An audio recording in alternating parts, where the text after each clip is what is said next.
Are you ready to flip $60 into $1,000 by using budget material that results in high-profit masterpieces? Yeah, me too. You see, my two-car garage turned into a wood workshop rakes in hundreds of thousands of dollars by making small items like these chairs. When it comes to selling products, you don't need to be better than your competition, but you do have to be different. Oh yeah, and here's the space we're gonna build it in. You see, most people are making Adirondack chairs like this, and they look amazing, but I decided to tweak this style, so I came up with this modern twist on the Adirondack movement, and I call them the low boys. And they sell out faster than I can batch them out. That's a good problem to have. Oh, and you see these patterns? I made acrylic templates so I could flush trim each component, and I can make it accurate and repeatable with efficiency. And it's got holes and reference marks for alignment. You know, that helps. And if you need instructions, that's available too. I'll be sure to leave a link to the templates and the downloadable plans in my description box below. But I know what you're thinking. You're asking yourself questions like, how many can you make in a day? How much do you sell them for? And where do you sell them? Well, before I dive into the cost breakdown and the details of how I sell them and where I sell them, I wanted to discuss something that's been weighing on my mind, like an elephant on the back. And that's men. Where are my alpha males gone to? Is today's generation of man soft, or is it just me? Let me explain, but feel free to disagree with me in the comments. Some will be more offensive than others, but let's go.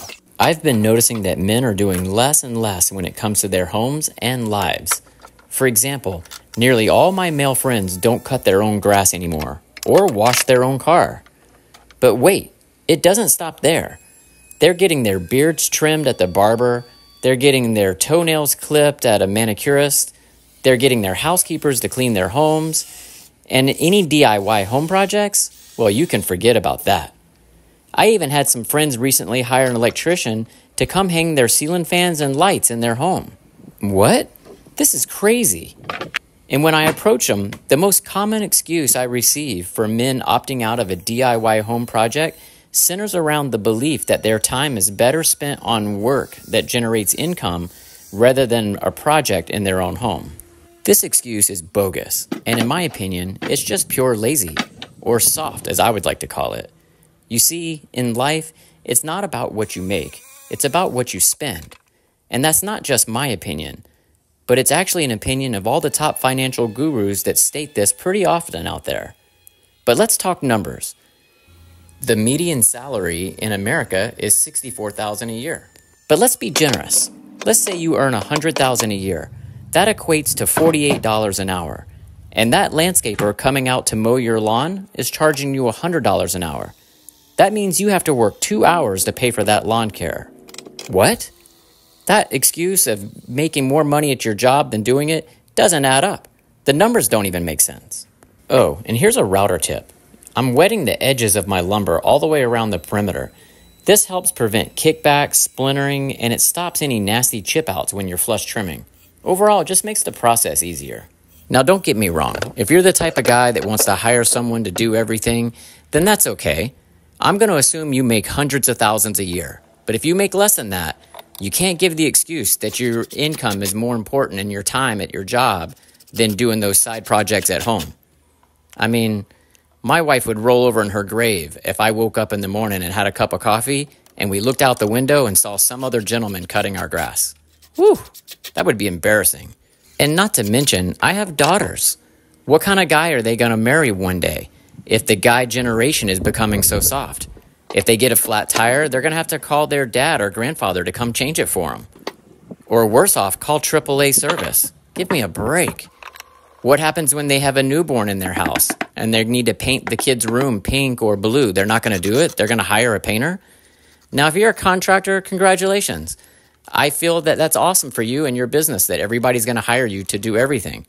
But when it comes to brushing my hair, guess what? I'm going to do it. When it comes to hanging my Christmas lights on our house, I'm going to do it. I'm not trying to take away from anybody else, and I'm not judging you. I just find it kind of soft, and it's getting kind of sad to see it go around. But right about now, I know what you're thinking. Donnie, what about the numbers? Let's get back to the chair build. So let's dive into that cost. Each chair is roughly $15 in material. It requires 3 2x6s and 1 2x8. And that's out of dimensional construction grade lumber. Now, the chairs are going to cost me $15 in material, but I sell them for $250 each. But I should clarify, I only sell them in a set of 4 for $1,000. So all in, the chairs will cost me $60 in material, and I sell them for $1,000. That's roughly $940 in profit. That's pretty amazing. And it only takes me 6 hours to build a set of 4 chairs. And it's pretty easy if you ask me, because I'm not humping it and pumping it. I'm using the templates for accuracy and to repeat all the cuts, and everything's done at once. And then you just assemble them all at once. Now, you don't need the templates. You could easily follow the instructions and just cut each board. But I find for me, I like every component to be the same width, same size, no guesswork. I want to be able to just install it all at once. You're going to want to take these chairs to a show. Not an arts and crafts show, but more like a festival of sorts, like a wine festival or a food festival. And you're going to want to set up your space. But the problem is you're not going to bring all these chairs with you because nobody's coming with the mindset of I'm going to buy a chair and take it away, so they won't have the room. But you will bring one chair so you can show it and take orders on it. All the while in your booth, you're going to be selling small items like I do, the Christmas decor, the trees, the reindeer, all those small items that they can actually physically carry right out of the show or out of the festival. It's kind of like you're baiting them in with the chair, and while they're in there, it's an impulse buy to purchase all the beautiful Christmas decor or the smaller home good items. With that being said, most people associate Adirondack chairs with the summer. I, however, associate it with the fall. You see, they're based around fire pits and in your backyard, and it's a sitting space that brings in a conversation area. So I think now's the time to jump on it. But I have to ask you, is this project one that you would like to create and DIY? Please, comment below and let me know what you think. But I had fun.